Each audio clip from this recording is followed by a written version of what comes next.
হাই hello' নমস্কাৰ welcome back to my মানসকে YouTube channel. আজি মই আপোনালোকৰ লগত আলোচনা কৰিব ওলাইছোঁ আপোনালোকৰ most demanded topic cut off. যিহেতু আপোনালোকৰ ফালৰ পৰা মোক বহুতো কল মেছেজৰ জৰিয়তে জনাইছিল যে কাট অফৰ বিষয়ে ক'ব লাগে, সেয়ে ভিডিঅ' আকাৰত আপোনালোকৰ ওচৰত মই কাট অফৰ বিষয়ে আলোচনা কৰিব ওলাইছোঁ।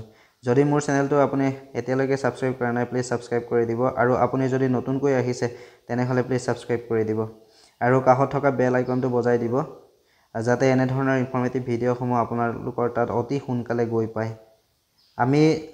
আমি ফাৰ্ষ্ট আলোচনা কৰিব ওলাইছোঁ কনষ্টেবল অফ পুলিচ 2022 যোনটো ওলাইছিল সেইটোৰ বিষয়ে।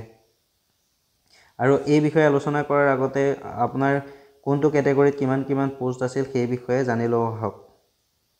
এপিয়াৰৰ 2022 চনত ওলোৱা এডভাৰটাইজত টোটেল পোষ্ট আছিল 262টা, আৰু বাকী ডিছপেচ ৰাইডাৰ আছিল, সেইবিলাক পিছত আলোচনা কৰিম।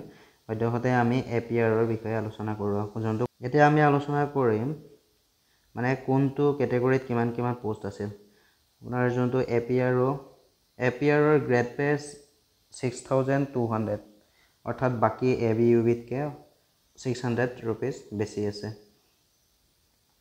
আৰু ইয়াত টোটেল পোষ্ট আছে 262 আৰু আনৰিজাৰ্ভ পোষ্ট আছে 79টা, আৰু OBC MOBCৰ কাৰণে 72, আৰু SC কেটেগৰীৰ কাৰণে 16টা, আৰু STP কেটেগৰীৰ 4, আৰু ST হিলছ কেটেগৰীৰ 91, অৰ্থাৎ টোটেল মিলাই 62টা পোষ্ট।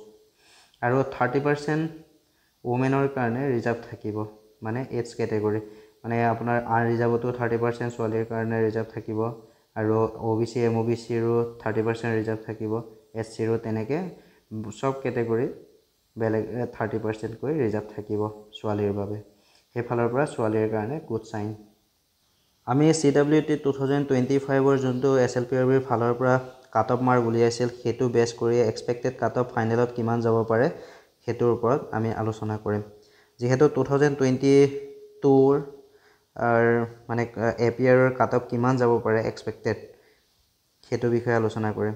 UR কেটেগৰীত 2022ৰ যোনটো এডভাৰটাইজ আছিলে সেইটোৰ কাট অফ গৈছিল 67.93 মেল কেণ্ডিডেটৰ UR কেটেগৰীৰ, আৰু এক্সপেক্টেড কাট অফ যাব পাৰে আপোনাৰ 74 পৰা 75, আৰু ফিমেল কেণ্ডিডেটৰ কাট অফ গৈছিল 58.82, এক্সপেক্টেড কাট অফ যাব পাৰে 64 to 65, আৰু SC কেটেগৰীৰ ক্ষেত্ৰত মেল কেণ্ডিডেটৰ কাট অফ গৈছিল 63.37, আৰু এক্সপেক্টেড কাট অফ যাব পাৰে 69ৰ পৰা 70, আৰু ফিমেল কেটেগৰীৰ কাট অফ গৈছিল 43.83, আৰু এক্সপেক্টেড কাট অফ যাব পাৰে 59 to 60, আৰু STP কেটেগৰীৰ কাট অফ গৈছিল 67.28, আৰু এক্সপেক্টেড কাট অফ যাব পাৰে 72 to 73, আৰু ফিমেল কেটেগৰীৰ কাট অফ গৈছিল 58.75,